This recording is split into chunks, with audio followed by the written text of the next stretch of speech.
The RBC Heritage 2025 is in the books.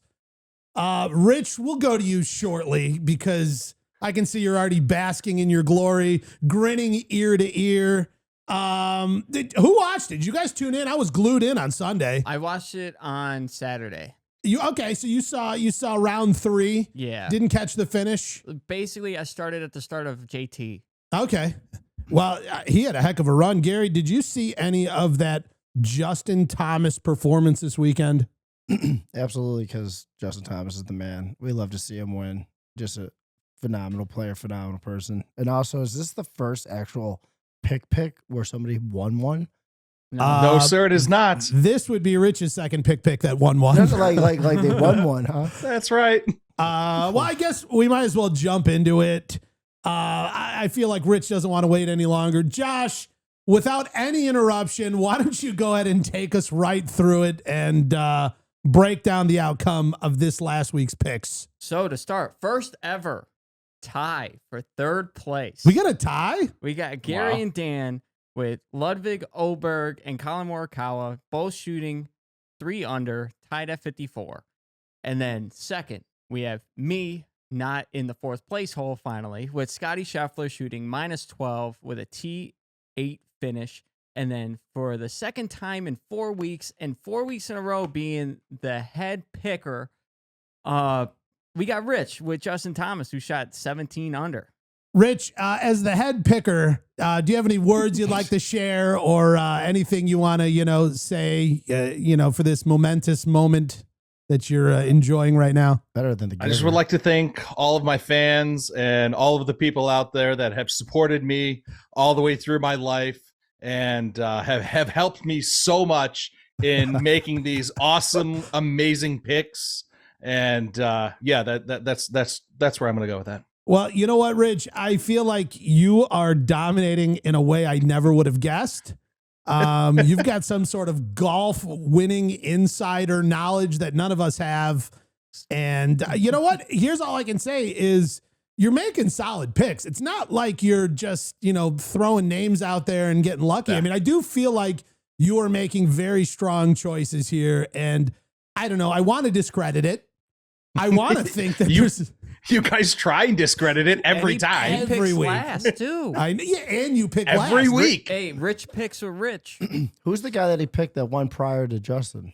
Minwoo Lee. Lee. Dude, what a pick that is, though. Right? Deep first pick. time he's ever won he's, ever. You know what? All right, Rich. Good job. Well, and then going with Thomas, who hasn't taken a win since the 2022 PGA Championship. So it's not like, obviously Justin Thomas is playing great. One, was on the winning team for TGL. But to just say out of nowhere that he's going to go win the RBC, I don't think there was a ton of people kind of, counting on that. And, Rich called it.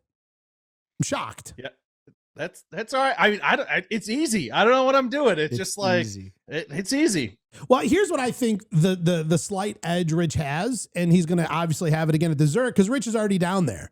Rich is walking the course. He's got an idea of how this course is playing. He's looking at these greens. I mean, obviously you're there on site. So, that is an advantage, but at the same time, it's an earned advantage because you're putting miles on it. You know what I mean? You're out there in the field doing the hard work. That's exactly right. And I will say the weather out here at the Zurich is absolutely beautiful walking into this week. I'm looking forward to a really good showdown again this week. Just curious, are you getting a chance to, enjoy any of the local specialties, eating any of the food while you're down there or anything? You know that jambalaya down here is just spot on for sure. And also, of course, had a couple hurricanes while I was here too. Oh yeah, and the nice thing is you can get them in those little to-go windows and kind of walk around in the streets with them. That's always fun. And they're in the huge tubs. Yeah. Everyone needs a 94-ounce hurricane to walk around New Orleans with. Maybe a couple beignets. Is it one of the bars down here that has that hurricane where you take the shot, the girl throws the water in your face and whack, it just smacks you in the face? I will say though, have we all been to New Orleans? I've been. Gary, you been? The one thing I love is when you go into a bar and there's a live band playing. I mean, you always got a tip, but they could play pretty much any song you ask for. What's your go-to request song? Like Piano Man if a guy's on guitar? No, it's the middle. Jimmy Eat World. It just takes some time. Little bit. Okay. Yeah. You got to hear that every time, huh? And then Kryptonite by Three Doors Down. Rich, those are some pretty deep picks. I mean, obviously, Rich, you're an expert at picking. Do you feel like Josh here is making some high-end picks with those song requests? You know, everybody's got their own taste in music. So, hey, if that's his jam, you know, go for it. You're just not handing him the aux cord on the next road trip, are you? I'll get that car Zero bumping. chance. I'll get that car Zero bumping. chance. Those are two good picks, though. They are. They are. They are. Just disgusted. He had to agree. Yeah, they are. So upset. Josh, was there anything else from the RBC we got to take a look at? Because we got a lot to cover today, but I don't want to breeze past any important moments. The penalty that Justin Thomas gave himself in the second or third round. You know what, dude? He's a man of honor. He Yeah. really is. You know what? He really is. What kind of happened there and what led to this near tournament ending one-stroke penalty? So pretty much as soon as I turn on the TV, I see Justin Thomas hits one in the waist area, which is basically just a huge bunker. Yeah. So I don't know the difference. Can they lie their club down on that then, or do they still play it as a bunker? Well, you can. So my understanding, in most waist areas, you can, you know, the club can touch the ground. Okay. You can't affect the area around the ball. You can't, like Patrick Reed, the sand away from behind it. But you can also pick up like loose impediments or loose impediment, if you will. And that's what Justin Thomas was doing. Yeah. And then accidentally, when he was moving one piece, the ball, and you couldn't even catch it on TV. Like you couldn't, if he didn't say anything, then he would have been completely Legend of Bagger fine. Vance it.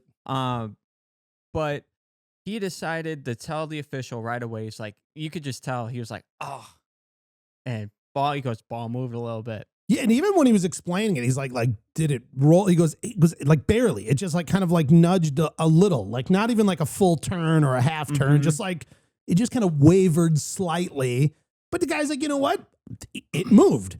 I caused the ball to move from its original lying place, and I would be lying if I acted like that didn't happen. Yeah, but did it come to rest in its original position? No, it was after, and it took so long for them to figure it out. They just told him to finish out the hole. We'll talk about it later. Yeah, we'll look at the cameras and all that stuff. He ended up birdieing the hole, but he still gave up that one stroke penalty. Good, though. So basically, it didn't hurt him. Well, but where it looked like it might have hurt him was at the end of round 3.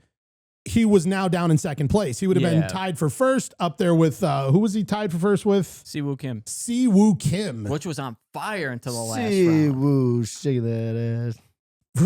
Was that the Ryder Cup? Yeah, Jordan Spieth. Yeah, thank you. There's a deep quote. Yeah, It was crazy too when he was talking to the rules official and he's like, all right, so what I want you to do is I want you to put your ball back where it was.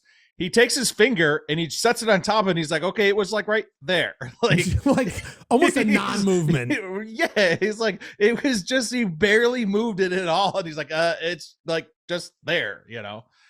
What's also crazy too is like, for him to say that, and I mean, it came down to him going into playoff holes to win. Yeah. And, you know, that one stroke could have determined everything. He didn't do the look around, see if there's any cameras anywhere or anything. He just saw it, put his hands up, and he's like, it moved right away. Like, didn't, you know, question anything. And like, that's like, I don't know. Got to. If you're a true golfer, like in your head, like you would feel bad.